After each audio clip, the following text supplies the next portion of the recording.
Hey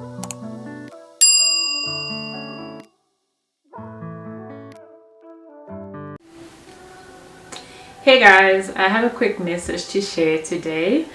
So currently in South Africa right now, there's a cry out for GBV, which is gender-based violence against children and women. And South Africa is known to be the highest globally of these violences against women and children. And equally, South Africa is above average, obviously, because we are the highest as a country.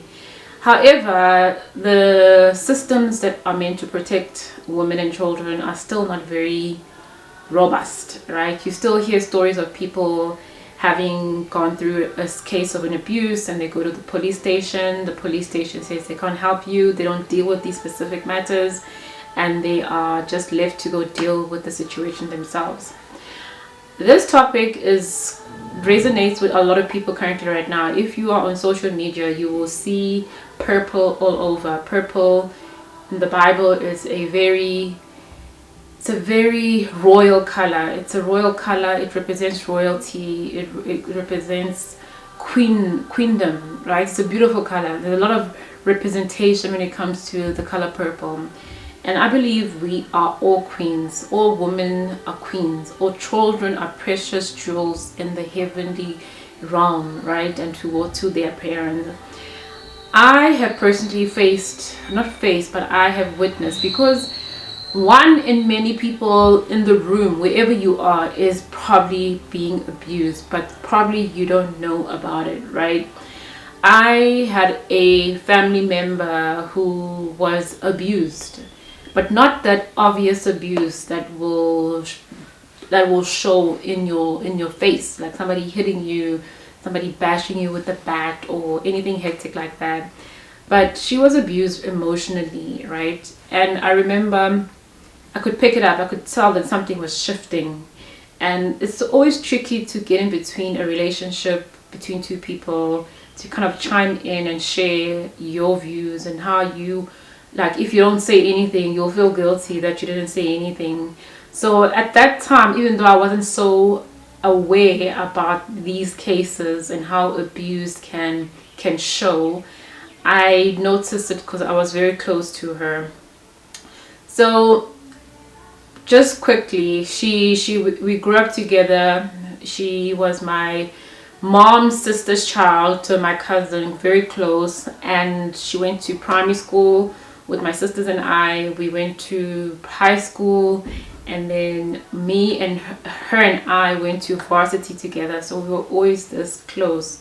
She was the cousin, I think I mentioned in one of the videos, where we would declare John 14 because we had learned it in Sunday school, and we were very confident that we were going to get these mansions that the John 14 was talking about. So she was quite close to me, and what's happening in our nation right now, it's a story that everybody can obviously share, just like what I'm sharing now.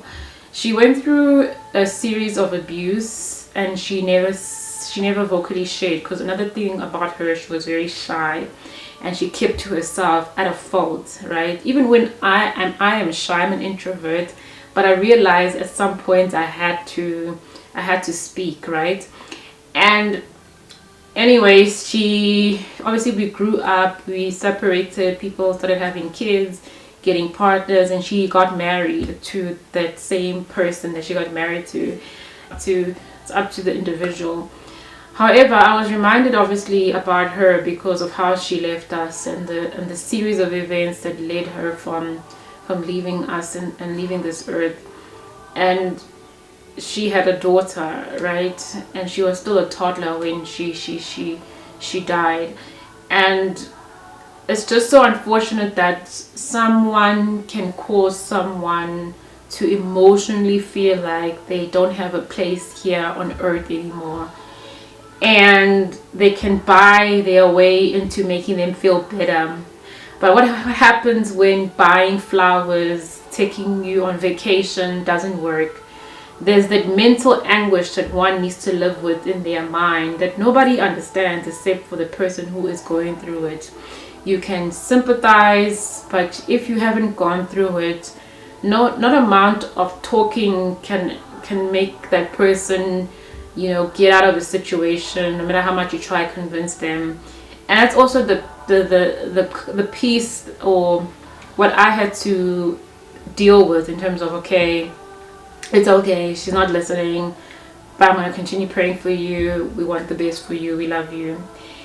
And there's another example. There's another lady who used to do my hair back in Durban. She was, yeah, she left us in a very, very, very, very scary way, where she was traveling back home in an Uber. She was assaulted, and then she was left in an open field in an area on the south coast, and she was gone, and nothing came out of her fighting these same battles.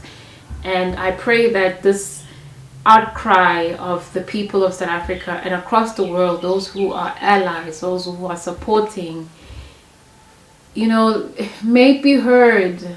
May it be heard. May people take care of their mental state of mind. May parents or family structures, guardians, understand the importance of environment for boys, and why it's important to teach children, not just men, young children, but children in general, emotional intelligence. Not just when I invite you, as I've asked, to see how you can fast. There's people who are assigned to do different things. Some of us maybe are assigned to fast, to say we will lift you up in prayer, we will lift you up in fasting during this time, and we will not stop until God moves, until the right systems of this world are shuffled a little.